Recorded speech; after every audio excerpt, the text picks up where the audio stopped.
नमस्ते दोस्तों, डर की सच्ची दास्तान में एक नई कहानी के साथ आपका फिर से बहुत स्वागत है। उम्मीद कर रही हूँ आपको मेरी कहानियां अच्छी लग रही होंगी। अच्छी लग रही है तो कमेंट कर जरूर बताएं। तो आज की जो कहानी है वो आपको बेहद डराने वाली कहानी है, तो तैयार हो जाइए डरने के लिए और मेरी कहानी सुनने के लिए। तो आज की जो कहानी वो है एक चुड़ैल की। तो देखते हैं कहानी में आगे क्या होता है।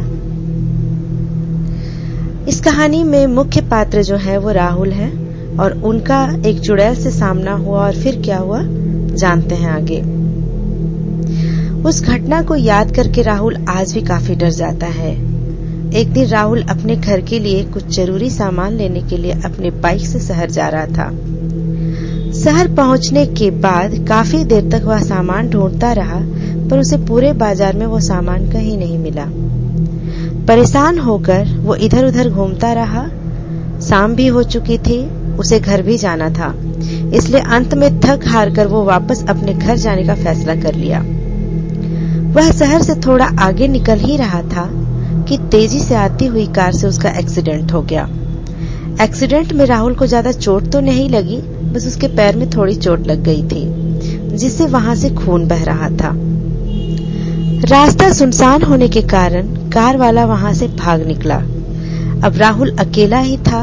उसने अपनी बाइक उठाई और घर की तरफ चल दिया। थोड़ी दूर जाते ही राहुल को एक अस्पताल दिखाई दिया। राहुल ने तुरंत अपनी बाइक रोकी और सोचा पहले मैं अपने पैर पे पट्टी बंधवा लेता हूँ ताकि खून निकलना बंद हो जाए, फिर घर जाऊंगा। फिर राहुल उस अस्पताल के अंदर चला गया। अस्पताल के अंदर का नजारा बहुत ही ज्यादा डरावना था। वहां राहुल को एक इंसान तक दिखाई नहीं दे रहा था। राहुल ने जोर से आवाज लगाई, कोई है यहाँ? मुझे अपना इलाज करवाना है। तभी अंदर से एक औरत की आवाज आई, आप वहीं थोड़ी देर बैठिए, मैं अभी आ रही हूँ। लड़की की आवाज सुन के राहुल को थोड़ा शांति हुआ। राहुल फिर वहीं पास के टेबल पर बैठ गया। राहुल के बैठते ही वहां की लाइट बंद चालू होने लगी और किसी औरत के डरावने तरीके से हंसने की आवाज आई। राहुल पहले तो थोड़ा घबराया, पर खुद को समझाते हुए बोला ये शायद मैडम के हंसने की आवाज होगी।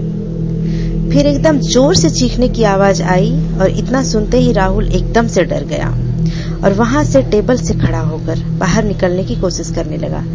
तभी वो मैडम राहुल के पास आ गई और उससे बोली, हाँ बताइए आपको क्या इलाज करवाना है? मैडम को देख के राहुल के अंदर हिम्मत आई। उसने कहा, मैडम मेरा एक्सीडेंट हो गया था, मेरे पैरों से खून निकल रहा है, आप इसका इलाज कर दो। मैडम ने राहुल के घाव को देखे और उसे अंदर ले आई। वो राहुल का इलाज करने के लिए राहुल के पैर से खून साफ कर रही थी और खून को देख के बहुत खुश हो रही थी। उसने राहुल के सामने ही खून को सूंघने लगी। राहुल को थोड़ा शक हुआ तो उसने कहा, मैडम आप ये क्या कर रही हैं? उस चुड़ैल ने राहुल को कोई जवाब नहीं दिया, बस डरावनी आवाज में घुर्रा रही थी और खुश हो रही थी। राहुल एकदम से डर गया, अपना पैर हटा लिया। राहुल के ऐसा करते ही वो चुड़ैल एकदम से गुस्से में अपना असली रूप ले आई और राहुल से बोली, मुझे तेरा खून पीना है, तू बचेगा नहीं अब।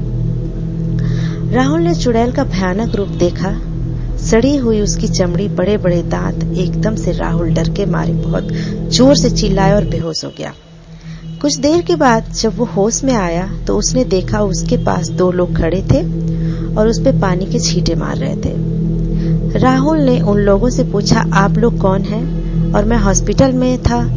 उन लोगों ने राहुल से कहा, भाई तू पागल वागल है क्या? कौन सा हॉस्पिटल? यहाँ दूर दूर तक कोई भी हॉस्पिटल नहीं है। राहुल खड़ा हुआ, उन लोगों को हॉस्पिटल दिखाने के लिए जैसे ही पीछे मुड़ा, राहुल के पैरों से जमीन खिसक गई, क्योंकि वहाँ हॉस्पिटल नहीं बल्कि एक कब्रिस्तान था। इतना देखते ही राहुल को याद आ गया कि उसे चुड़ैल मारने ही वाली थी, तो राहुल डर के मारे जोर जोर से चिल्लाने लगा था, मुझे बचा लो, मुझे बचा लो। राहुल के साथ जो लोग थे वो समझ गए थे कि राहुल काफी डर चुका है। फिर उन लोगों ने राहुल को उसके घर तक पहुंचा दिया। उसके बाद से राहुल कभी भी उस रास्ते से अकेले नहीं गया और उस घटना को याद करके आज भी वो बहुत ज्यादा डर जाता है। तो दोस्तों आज की थी ये कहानी। एक खौफनाक चुड़ैल की। उम्मीद है आपको अच्छी लगी होगी। अच्छी लगी है तो कमेंट कर जरूर बताएं और मेरे चैनल को भी सब्सक्राइब करें। तो फिर मिलते हैं एक नई कहानी के साथ एक नए अंक में।